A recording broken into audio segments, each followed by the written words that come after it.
जुलाई 1927 को स्पेशल जज JR went ICS session bench की अदालत में काकोरी सप्लीमेंट्री केस का फैसला सुनाया गया। मेन मुकदमे की बातों को दोहराते हुए अशफाकुल्लाह को 5 में से 3 मामलों में सजाए मौत और 2 में उम्र कैद की सजा सुनाई गई। शचींद्रनाथ बख्शी को उम्र कैद की सजा सुनाई गई। उस रोज अशफाकुल्लाह खान बसंती रंग का खादी पैराहन जेबे तन किए हुए बड़े जोशो खरोश के साथ अदालत में दाखिल हुए। उन्होंने मौत की सजा के फैसले को जिस बहादुरी के साथ सुना, वो किसी भी शख्स के लिए मौत से बेखौफी का एक बहुत बड़ा सबूत है। शचींद्रनाथ बख्शी खुद कहते हैं, मेरी समझ में कुछ नहीं आया, मेरी आंखों से आंसू निकल पड़े। बहुत कोशिश के बाद मैंने बांग्ला जबान में कहा कि एक सफर के मुख्तलिफ नताइज नहीं होने चाहिए, मुझे भी यही सजा मिलनी चाहिए। मेरा गला रूंध गया, इससे आगे मैं एक लफ्ज न बोल पाया। खुद अशफाकुल्लाह खान मेरे करीब आए और मुझे समझाने लगे। उनमें ज़ब्त की गैर मामूली ताकत थी।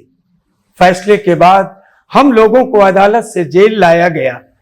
शाम को स्टेशन तक हमारा साथ रहा, फिर उन्हें फैजाबाद जेल फांसी घर के लिए रवाना कर दिया गया और मुझे आगरा सेंट्रल जेल के लिए भेज दिया गया।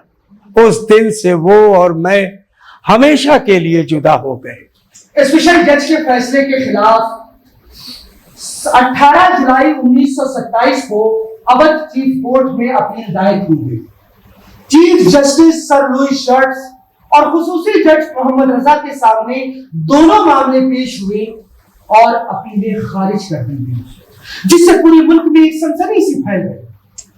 अब सिर्फ प्रीवी काउंसिल ही आपकी उम्मीद बची थी, लेकिन लंदन के जजों और बादशाह के कानूनी सलाहकारों ने शाही काउंसिल में भेजी गई अपील को भी मुस्तरद कर दिया। फैजाबाद जेल में 13 दिसंबर को तार के जरिए खबर दी गई कि प्रीवी काउंसिल ने अशफाकुल्लाह खान की अपील नामंजूर कर दी है। फैसले में फांसी की तारीख 16 दिसंबर मुकर्रर की गई थी, जो अब 19 दिसंबर कर दी गई। 13 दिसंबर को ही उन्होंने अपने वकील कृपा शंकर हजेला के नाम एक खत लिखा। आज सुबह मुझे गवर्नमेंट के जरिए तार मिला है कि प्रीवी काउंसिल ने मेरी अपील खारिज कर दी है। मैं मुतमईन और खुशो खुर्रम हूं कि मेरा रोल अब खत्म हुआ।